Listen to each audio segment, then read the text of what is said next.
ہمارے چینل پاک ٹائم کو لائک کریں، سبسکرائب کریں اور ساتھ ہی بیل آئیکن کو پریس کریں، آپ کو اپڈیٹس ملتی رہیں گی۔ بسم اللہ الرحمن الرحیم۔ السلام علیکم ناظرین۔ افسوسناک خبر، اسلام آباد میں پاک فضائیہ کا F-16 طیارہ گر کر تباہ ہو گیا، ونگ کمانڈر شہید ہو گئے۔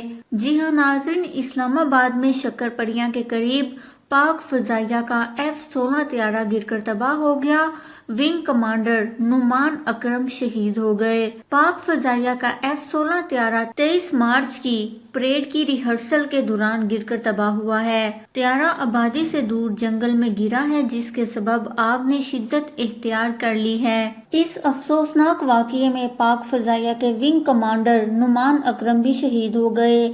ونگ کمانڈر نعمان اکرم کے ایجیکٹ نہ کرنے کی وجہ بھی سامنے آ گئی ہے۔ اسی حوالے سے ڈپٹی کمشنر اسلام آباد محمد حمزہ شفقات کا سماجی رابطے کی ویب سائٹ ٹویٹر پر ٹویٹ کرتے ہوئے کہنا ہے کہ ونگ کمانڈر نعمان اکرم نے کئی شہریوں کی زندگی اور اہم عمارتوں کو بچانے کے لیے جامِ شہادت نوش کیا۔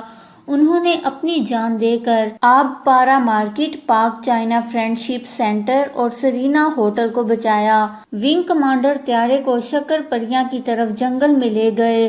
ڈپٹی کمشنر اسلام آباد نے نعمان اکرم کے بلند درجات کے لیے دعا کی۔ اس کے علاوہ بھی دیگر صارفین اور صحافیوں نے ٹویٹ کرتے ہوئے کہا کہ ونگ کمانڈر نعمان اکرم نے شہری آبادی کو بچانے کی خاطر ایجیکٹ نہیں کیا۔ ایک صارف نے کہا کہ نعمان اکرم ایجیکٹ کر کے اپنی جان بچا سکتے تھے، ان کے طرز عمل نے راشد منہاس کی یاد تازہ کر دی۔ ایک صارف نے کہا کہ ویڈیو دیکھ کر لگتا ہے کہ نعمان اکرم کے پاس ایجیکٹ کرنے کے لیے کافی وقت موجود تھا، لیکن انہوں نے طیارے کو بڑے نقصان سے بچانے کے لیے ایجیکٹ نہیں دیا۔ جبکہ فخر عالم نے بھی شہید پائلٹ کو سلیوٹ پیش کرتے ہوئے ان کے ایجیکٹ نہ کرنے کے اقدام کو سراہا۔ اللہ تعالیٰ شہید ونگ کمانڈر نعمان اکرم کے درجات بلند فرمائے، آمین۔ اس خبر کو لے کر اپنی قیمتی رائے کا اظہار نیچے کمنٹس میں ضرور کریے گا۔ ہمارے چینل کو سبسکرائب کریں، آپ کو لیٹسٹ اپڈیٹس ملتی رہیں گی۔